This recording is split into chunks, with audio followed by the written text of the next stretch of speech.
Assalamualaikum warahmatullahi wabarakatuh. Perkenalkan nama saya Sobaria. Di sini saya akan menceritakan salah satu tokoh Islam yang saya idolakan.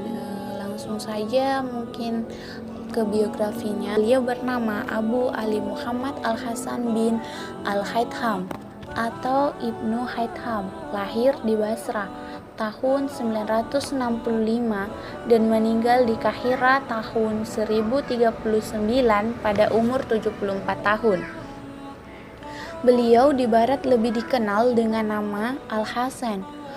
Beliau adalah seorang ilmuwan Islam yang ahli dalam bidang sains, falak, matematika, geometri, pengobatan, dan filsafat.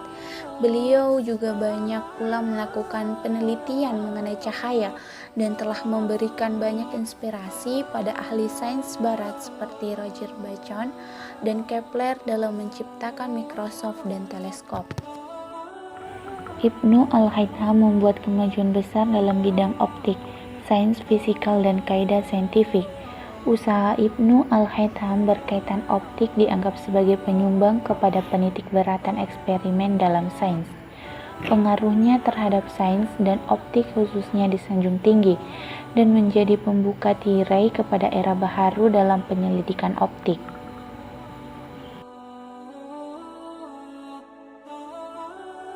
Islam seringkali diberikan gambaran sebagai agama yang mundur dan memundurkan.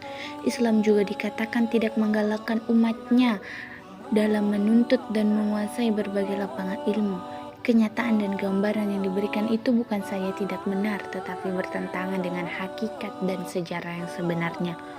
Sejarah telah membuktikan betapa dunia Islam telah melahirkan banyak golongan sarjana dan ilmuwan yang cukup hebat dalam bidang falsafah, sains, politik, kesastraan, kemasyarakatan, agama, pengobatan, dan sebagainya. Salah satu ciri yang dapat diperhatikan pada para tokoh ilmuwan Islam ialah mereka tidak sekedar dapat menguasai ilmu tersebut pada usia muda, tetapi dalam masa yang singkat dapat menguasai beberapa bidang ilmu secara bersamaan. Ibnu Haytham merupakan salah satu tokoh Islam atau ilmuwan Islam yang membuktikan bahwa Islam bukanlah agama yang mundur dan memundurkan, sehingga Ibnu Haytham cocok untuk kita jadikan idola karena Ibnu Haytham membuktikan bahwa Islam itu tidak membatasi dan tidak pernah membatasi untuk terus berkarya dan melanjutkan impian kita.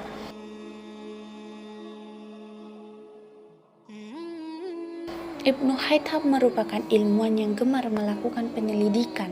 Penyelidikannya mengenai cahaya telah memberikan ilham kepada ahli sains barat seperti Boger, Bacon, dan Kepler menciptakan mikroskop serta teleskop. Beliau merupakan orang pertama yang menulis dan menemui berbagai data penting mengenai cahaya. Beberapa buku beliau mengenai cahaya yang ditulisnya telah diterjemahkan ke dalam bahasa Inggris.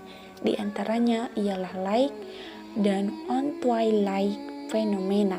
Kajiannya banyak membahaskan mengenai senja dan lingkaran cahaya di sekitar bulan dan matahari serta bayang-bayang dan gerhana. Yang lebih menakjubkan ialah Ibnu Haytham telah menemui prinsip isi padu udara sebelum seorang saintis yang bernama Trisela mengetahui perkara itu 500 tahun kemudian. Ibnu Haytham juga telah menemui kewujudan tarikan grafiti sebelum Isaac Newton mengetahuinya. Selain itu, teori Ibnu Haytham mengenai manusia sebagai satu rentetan perasaan yang bersambung-sambung secara teratur telah memberikan ilham kepada saintis barat untuk menghasilkan wayang gambar.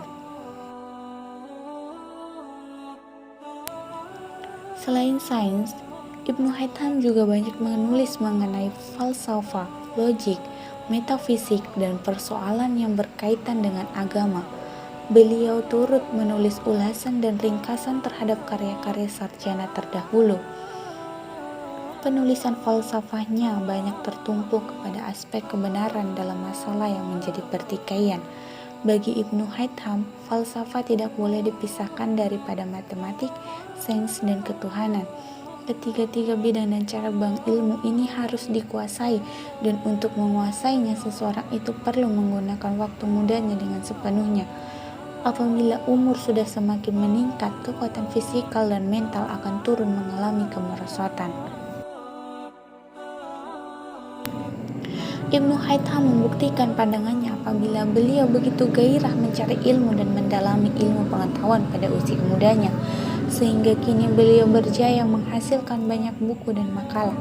Antara bukunya, karyanya termasuk antara lain yaitu 1. Al-Jami fi Usul Al-Hisab yang mengandung teori-teori ilmu matematik dan matematik penganalisaan. Yang kedua, kitab Al-Tahlil wa Al-Tarkib mengenai ilmu geometri.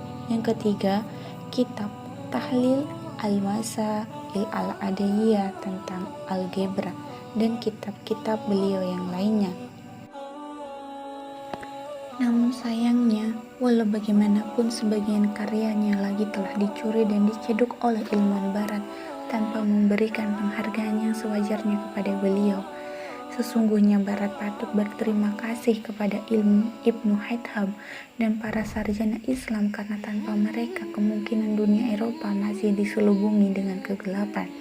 Kajian Ibnu Haytham telah menyediakan landasan kepada perkembangan ilmu sains, dan pada masa yang sama tulisannya mengenai falsafah telah membuktikan keaslian pemikiran sarjana Islam dalam bidang ilmu tersebut yang tidak lagi dibelenggu oleh pemikiran filsafat Yunani.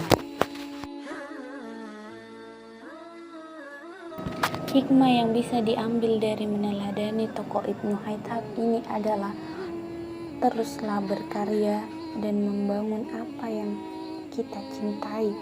Seperti contohnya Ibnu Haytham ini, beliau itu pada usia mudanya telah mencapai banyak kesuksesan, seperti menguasai berbagai bidang ilmu secara serentak dalam usia muda.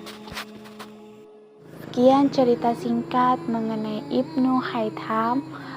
Jika banyak salah kata dalam cerita ini, saya mohon maaf. Wassalamualaikum warahmatullahi wabarakatuh.